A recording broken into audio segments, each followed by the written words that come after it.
On the next one, nikupe taarifa kama ulikuwa ufahamu kwamba kama ulikuwa na maswali mengi kuhusiana na Mbosso, sasa tunakuletea majibu kwamba miongoni mwa kazi ambayo imefanya vizuri kwa upande wake ni pamoja na Room Number 3 ambayo imepokelewa kwa kishindo kwenye majukwaa mbalimbali ya kidijitali. Na hii tu si kwa upande wa YouTube au Audiomack, lakini pia kuna upande wa Boomplay, lakini pia kuna upande wa Spotify, kote huko wamefanya vizuri. Sasa lakini pia tunafahamu kwamba namba hazidanganyi, na kujaribu kuangalia namba kwenye majukwaa ya kidijitali zinasomeka. Na si muda mrefu kwa sababu ni kipindi cha siku 3 tu tangu kuachiwa kwa EP hiyo. Nikianza na upande wa YouTube ni milioni 3.5. Kwa upande wa Audiomack ni zaidi ya milioni 1.77. Lakini kwa upande wa Boomplay kwa hapa Tanzania ni zaidi ya milioni 1.4. Lakini kwa upande wa Spotify ni zaidi ya 1,188 streams. Imagine. Sasa kwa ujumla tu kwamba Room Number 3 imesikilizwa takriban mara milioni 7 ndani ya siku 3 pekee. Na ni miongoni tu mwa majukwaa 4 ambayo watu wengi wamepata nafasi ya kusikiliza.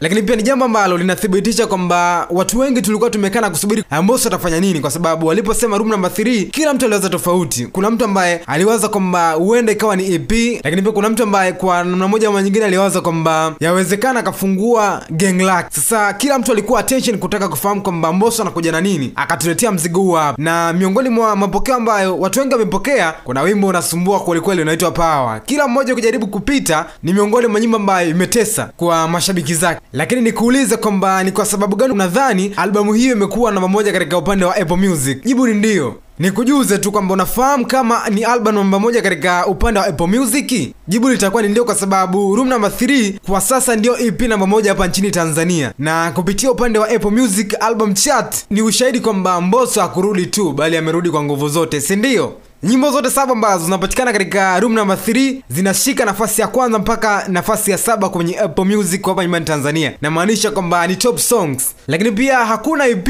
wala album nyingine ambayo inayotawala chati kwa namna hii kwa sasa hivi zaidi ya Room Number 3. Kuanzia wimbo wa kwanza, wa pili, wa tatu, wa 4, wa 5, wa 6 mpaka wimbo wa 7. Lakini pia nyimbo za Mbosso zimemiliki nafasi zote za juu kwenye chati hiyo, jambo ambalo ni nadra sana kutokea kwa wasanii wengine. Lakini Mbosso ametuthibitishia kwamba kila kitu kinawezekana, kwa sababu pia watu tulitegemea, tulisubiri kwa hamu kusubiri kuona kwamba Room Number 3 itakuwaje. Lakini ndio imekuwa hivi, na ni hakika kwamba Room Number 3 sio tu chumba kipya cha Mbosso, bali ni mlango mpya wa mafanikio na historia ambayo aliandika kati ya ufunguzi. Ni historia ambayo mpaka sasa hivi inaendelea kuwepo, kwa sababu kwenye majukwaa tofauti bado albamu hiyo inafanya vizuri. Lakini pia nikujuze tu kwamba hapa ni DTV Zone Online Channel. Usisahau kusubscribe kwa ajili ya kuwa kwanza kuendelea kupata taarifa zetu zote.